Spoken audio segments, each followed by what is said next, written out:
বসন্তের আগমনে ফাগুন ঝরানো মাসে বাঙালির অনুভূতি আরো প্রাণবন্ত হয়ে ওঠে। ভাষা অর্জনের মাস ফেব্রুয়ারিতে, আর এই মাসেই প্রতি বছর পাঠকদের জন্য আয়োজন করা হয় অমর একুশে বইমেলা। দর্শক, আজ অমর একুশে বইমেলা 2026-এর ঠিক পঞ্চম দিন। চলুন দেখে আসি পাঠক এবং তাদের আগ্রহ নিয়ে একটি প্রতিবেদন। অমর একুশে বইমেলার পঞ্চম দিন আজ। বইপ্রেমী তরুণদের ব্যাপক উপস্থিতিতে বাংলা একাডেমি ও সোহরাওয়ার্দী প্রাঙ্গণ। তবে এবারের মেলা লক্ষ্য করা যাচ্ছে ভিন্নতা দেখা দিয়েছে।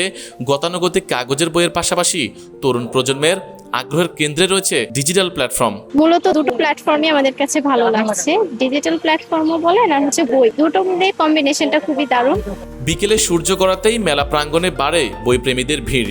স্টলে স্টলে নতুন বইয়ের মলাট উল্টে দেখা যায় পাঠকদের। তবে এবারের মেলায় শিক্ষার্থীদের সাথে কথা বলে জানা গেল তারা বই খুঁজে পেতে বা সংগ্রহ করতে ডিজিটাল মাধ্যমের উপর বেশি নির্ভর করছেন।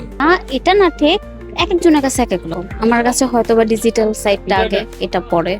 আর এবছর নতুন বই বলতে বাংলা একাডেমির প্রকাশিত সানাউল্লাহ নুরি একটা বই পড়েছিলাম।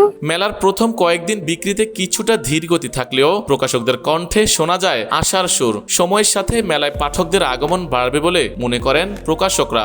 সপ্তাহখানেক গেলেই পাঠকের উপস্থিতি ভালো হবে, কারণ প্রচারণাটা এবার কম। যে বইমেলা হচ্ছে, কিন্তু বইমেলা না হওয়ার প্রচারণাটা বেশি ছিল বাজারে। সাহিত্যের খবরাখবর সারা বাংলাদেশে যা হচ্ছে সব একটা প্ল্যাটফর্মে নিয়ে এসে সবাইকে জানিয়ে দেওয়ার কাজ করে যাচ্ছে। এবারের বিক্রি গত বছরের রেকর্ড ছাড়িয়ে যাবে বলে আশা প্রকাশকদের। প্রযুক্তির মেলবন্ধনে অমর একুশে বইমেলা হয়ে উঠেছে আরো প্রাণবন্ত। প্রাণের মেলা শুধু বই কেনা নয়, বরং বাঙালির মিলন মেলায় পরিণত হয়েছে মেলা প্রাঙ্গণ।